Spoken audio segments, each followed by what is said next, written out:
Isabella Stewart Gardner Museum theft. The theft at the Isabella Stewart Gardner Museum in Boston remains the largest unsolved art heist in global history. In the early hours of March 18, 1990, as the city recovered from St. Patrick's Day celebrations, two men approached the museum's side entrance. Disguised as Boston police officers, they claimed they were responding to a disturbance call. Against museum protocol, the young security guard buzzed them in. Once inside, the officers handcuffed the two guards, binding them with duct tape in the museum's basement. Over the next 81 minutes, the thieves operated with strange, erratic precision. They bypassed heavily alarmed areas and physically slashed 13 irreplaceable masterpieces directly out of their frames. The stolen haul included Rembrandt's only known seascape, Christ in the Storm on the Sea of Galilee, Vermeer's The Concert, and works by Manet and Degas. The total value of the stolen art is estimated to be over $500 million. Despite a massive FBI investigation, decades of leads, and a $10 million reward, the artwork has never been recovered. Today, the empty frames still hang on the museum walls as a placeholder and a symbol of hope for their eventual return. The Great Train Robbery. On August 8, 1963, a 15-member gang led by mastermind Bruce Reynolds executed a flawless military-style ambush on a Royal Mail train traveling from Glasgow to London. The gang utilized insider information regarding the train's schedule and the specific carriage holding high-value banknotes. To halt the train in the remote Buckinghamshire countryside, they tampered with the track signals, say covering the green light and connecting a battery to illuminate the red light. When the train stopped, the gang boarded, violently assaulted the train driver, Jack Mills, and uncoupled the high-value carriage, moving it further down the track to a waiting convoy of vehicles. They escaped with 120 mail bags, containing roughly 2.6 million pounds, equivalent to tens of millions of pounds today. The gang hid at the remote Leatherslade farm, but their eventual downfall was a game of Monopoly. They used the stolen cash to play the board game and carelessly left their fingerprints all over the board and pieces, which the police later discovered. Most of the gang was captured and sentenced to heavy prison terms, though figures like Ronnie Biggs famously escaped from prison, cementing the heist in British criminal folklore, a Central Bank of Iraq heist. This event stands as the largest bank robbery ever recorded, and what makes it entirely unique is that it was orchestrated by the head of state himself. On March 18, 2003, just hours before the United States and coalition forces began the bombing campaign over Baghdad, Iraqi dictator Saddam Hussein ordered the heist. He sent his son, Qusay Hussein, to the Central Bank of Iraq with a handwritten note demanding the withdrawal of roughly $1 billion in cash to keep it out of the hands of the invading forces. Because the request came directly from the dictator, bank officials complied without question. It took 3 heavy-duty tractor trailers to haul away the immense volume of $100 bills, while U.S. troops later found hundreds of millions of dollars hidden inside the walls of Saddam's various palaces. During the occupation, a massive portion of the stolen billion was never fully accounted for, having vanished into the chaotic black market of post-invasion Iraq. Banco Central Burglary Fortaleza. In August 2005, a highly sophisticated criminal syndicate executed an underground heist in Fortaleza, Brazil, that mirrored a Hollywood screenplay. 3 months prior to the robbery, the gang rented a commercial property 2 blocks away from the Banco Central. They set up a fake landscaping company, complete with uniforms and a company logo, which provided a completely plausible cover for the massive amounts of soil, dirt, and rock they were removing daily. Beneath the surface, they spent weeks digging a 250-foot, 78-meter tunnel situated 13 feet underground. The tunnel was a marvel of criminal engineering lined with wood paneling, fully illuminated, and equipped with its own air conditioning system. Over a single weekend, they breached the vault's 3.6-foot thick, steel reinforced concrete floor without triggering a single seismic alarm or motion detector. They stole approximately 160,000 pounds of 50 real notes, totaling nearly $70 million.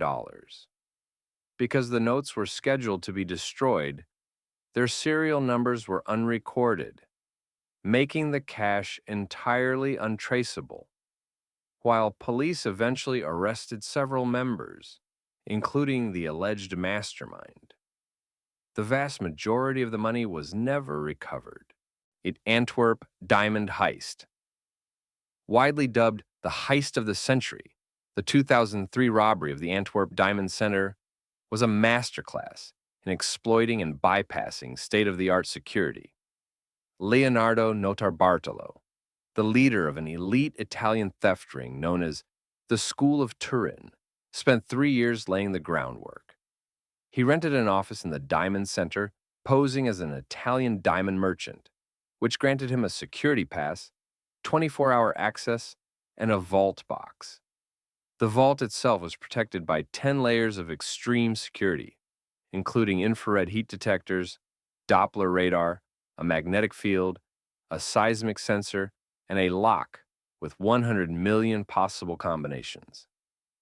Using custom-made tools, hairspray-to-blind thermal sensors, and fake security tapes, the team systematically defeated every single alarm over a weekend in February. And they cleared out 123 of the 160 safe deposit boxes, escaping with an estimated $100 million in loose diamonds, gold, and other jewelry. Notarbartolo was later caught because a member of his crew hastily dumped garbage in a nearby forest, leaving behind a partially eaten sandwich with DNA and a receipt connecting them to the crime. Most of the diamonds were never seen again. Brinksmat robbery. On November 26, 1983, 6 armed robbers broke into the Brinksmat warehouse at Heathrow Airport in London. Led by Mickey McAvoy, the gang had inside help from a security guard named Anthony Black, who provided them with the keys and the layout. The crew expected to find roughly £3 million in cash. Instead, when they forced the guards to open the vault by pouring gasoline on them and threatening to light a match, they stumbled upon 3 tons of pure gold bullion, alongside diamonds and cash. The total haul was valued at £26 million.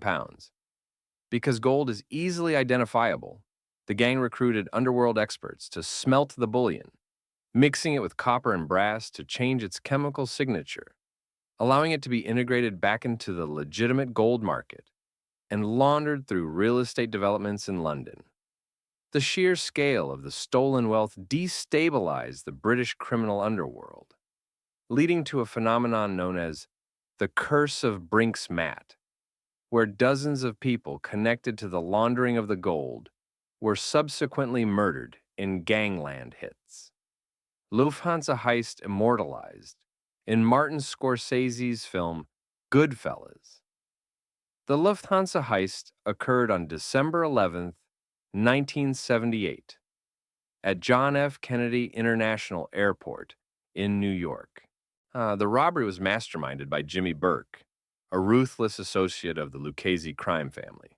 Utilizing detailed inside information from a disgruntled airport worker, a crew of masked gunmen breached the Lufthansa cargo terminal at 3 a.m.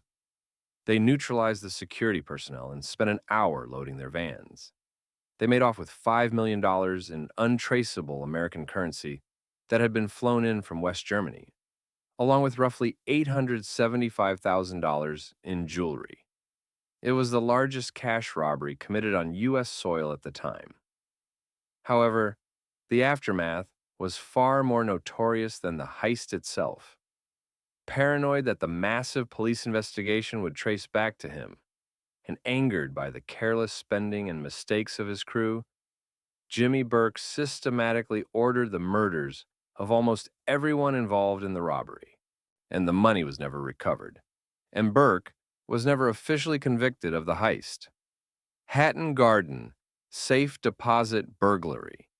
In April 2015, the Hatton Garden Safe Deposit Company in London's premier jewelry district was breached during a long Easter bank holiday weekend. What shocked the public and the police was not just the scale of the theft, an estimated £14 million in gold, diamonds, and cash, but the demographic of the perpetrators. The gang consisted almost entirely of career criminals in their 60s and 70s, quickly dubbed the Bad Grandpas by the British press. Disguised as gas repairmen, they entered the building through a communal elevator shaft and disabled the alarms. Using a heavy-duty industrial diamond core drill, they bored 3 massive overlapping holes through 20 inches of reinforced concrete to access the vault. Despite their old-school analog skills in bypassing the physical vault, they were undone by modern digital surveillance. Police tracked their vehicles via widespread traffic cameras and planted hidden microphones in their cars, recording the elderly men openly bragging about the heist and arguing over how to split the loot. Dunbar Armored Robbery. The Dunbar Armored Facility in Los Angeles was considered an impenetrable fortress, but it fell victim to the ultimate inside job. The heist was masterminded by Alan Pace, a regional safety inspector for Dunbar, whose literal job was to test the facility's security vulnerabilities.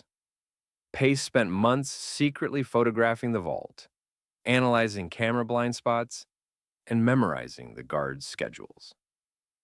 In September 1997, Pace recruited 5 of his childhood friends. Knowing exactly when the vault would be open for a Friday night cash drop, Pace used his keys to enter the facility. They ambushed the guards one by one during their lunch breaks, binding them and confiscating their weapons. Because Pace knew exactly which bags contained non-sequential, untraceable bills, they loaded $18.9 million into a rented U-Haul truck. The crew carefully laundered the money through fake real estate businesses for years. The perfect crime only unraveled when one of the crew members clumsily tried to pay a real estate associate with a stack of bills still wrapped in original uncirculated Dunbar currency bands. Millennium Dome Diamond Heist Attempt. While this heist ultimately failed, it remains one of the most audacious and dramatic robberies ever planned in the UK. In November 2000, a heavily armed gang targeted the Millennium Dome in London, which was hosting an exhibition of De Beers diamonds, including the flawless 203-carat Millennium Star. The total value of the targeted gems was £350 million. The gang's plan was chaotic and highly aggressive. They utilized a massive JCB earth digger to literally smash through the perimeter fence and the reinforced walls of the dome. Their escape route involved sprinting to a high-speed boat, waiting on the River Thames to flee into the English Channel. However, the London Metropolitan Police's flying squad had received a tip-off months in advance and had the gang under intense surveillance. The police secretly swapped the priceless diamonds with glass replicas the day before. When the gang smashed into the dome and deployed smoke grenades, roughly 100 armed police officers disguised as cleaners and exhibition staff emerged, arresting the entire crew on the spot before they ever reached the river. United California Bank Heist. In 1972, an organized crew of burglars from Ohio, led by Emil Dincio, executed a massive heist on the United California Bank in Laguna Niguel. Dincio was tipped off that the bank held millions in illicit slush funds linked to President Richard Nixon. Believing this dirty money would never be officially reported to the police, the crew flew to California. They realized the bank's concrete roof was its weakest point. Over a long weekend, they coated the roof with foam to muffle the sound and used dynamite to blow a hole directly into the vault. They looted safe deposit boxes, taking an estimated $30 million in cash and valuables. However, no, the crew made a critical geographical error. Prior to traveling to California, they had committed a nearly identical smaller robbery back in Ohio. The FBI quickly connected the distinct modus operandi. Agents tracked the crew's flight records and discovered the townhouse they had rented in California. The thieves had wiped down the townhouse, but forgot to wash the dishes in the dishwasher, leaving behind perfect fingerprints that led to their arrest. Knightsbridge security deposit heist Valerio Vice, an Italian national and wanted criminal who had fled to London, orchestrated this brilliantly deceptive robbery in July 1987. Vici targeted the Knightsbridge Safe Deposit Center, known for holding the immense wealth of London's elite. Unlike a midnight burglary, Vichy executed the heist in broad daylight. He entered the facility dressed impeccably, posing as a wealthy client looking to rent a safe deposit box.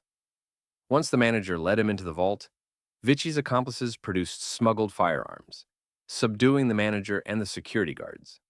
To ensure they weren't disturbed, they hung a temporarily closed sign on the front door of the bank. Over several hours, the gang broke into the boxes, stealing an estimated 60 million pounds in jewelry and cash. Vice successfully fled to South America, fully escaping the jurisdiction of British police. However, his massive ego was his downfall. He returned to England months later, specifically to retrieve and ship his beloved Ferrari Testarossa. Police, who had been monitoring his associates, intercepted him as he drove the car. The Banco Rio heist. Known in Argentina as El Robo del Siglo, the heist of the century, the 2006 robbery of the Banco Rio in Acasuso was a masterpiece of misdirection. 5 men entered the bank, wielding weapons, and took 23 hostages. A massive police perimeter was established, deploying over 200 heavily armed tactical officers outside. The robbers negotiated calmly, ordered pizzas for the hostages, and even sang happy birthday to a bank employee. However, this entire hostage situation was a smokescreen. While the police focused on the front doors, the robbers were emptying the safe deposit boxes in the basement. When tactical teams finally breached the bank, the robbers were nowhere to be found. They had meticulously dug a tunnel from the basement, leading directly into the city's vast subterranean storm drain system, where they used inflatable rafts to escape with an estimated $15 to $20 million.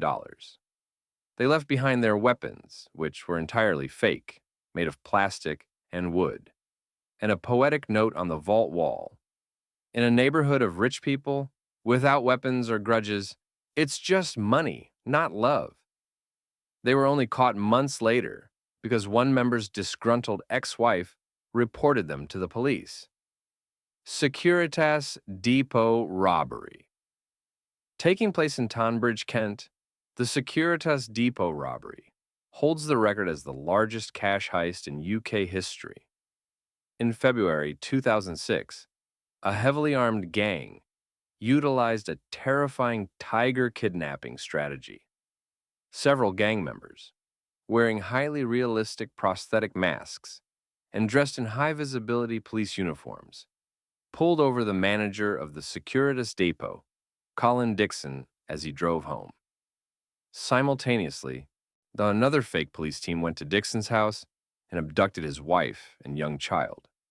Holding the family at gunpoint in a remote location, they forced Dixon to take them to the depot and use his credentials to bypass the complex security systems. Once inside, the heavily armed crew tied up 14 staff members. The sheer volume of cash was staggering. They stole 53 million pounds in used banknotes, an amount so physically heavy they had to load it into a 7.5-ton commercial truck to drive it away. Through a combination of forensic evidence, mobile phone tracking, and informants, police eventually arrested the key members of the gang, though a large portion of the cash remains entirely unaccounted for. Harry Winston Diamond Heist. In December 2008, The ultra-luxury Harry Winston boutique on Avenue Montaigne in Paris was the target of a brazen, and heavily militarized robbery. The perpetrators were members of the Pink Panthers, an infamous international network of jewel thieves originating from the Balkans, comprised largely of former military personnel. 4 men entered the boutique in broad daylight.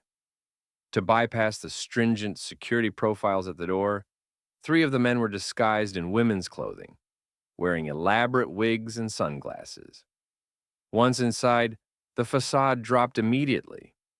They produced handguns and a hand grenade, clearing the store with terrifying speed. They possessed explicit inside knowledge, addressing employees by their first names and knowing exactly where the secret, unlisted floor safes were hidden. In less than 20 minutes, the gang swept the entire boutique, escaping with an estimated 80 million euros, roughly $100 million, in high-end watches, loose diamonds, and custom jewelry. It was a flawless smash and grab that showcased the frightening efficiency of modern organized crime networks.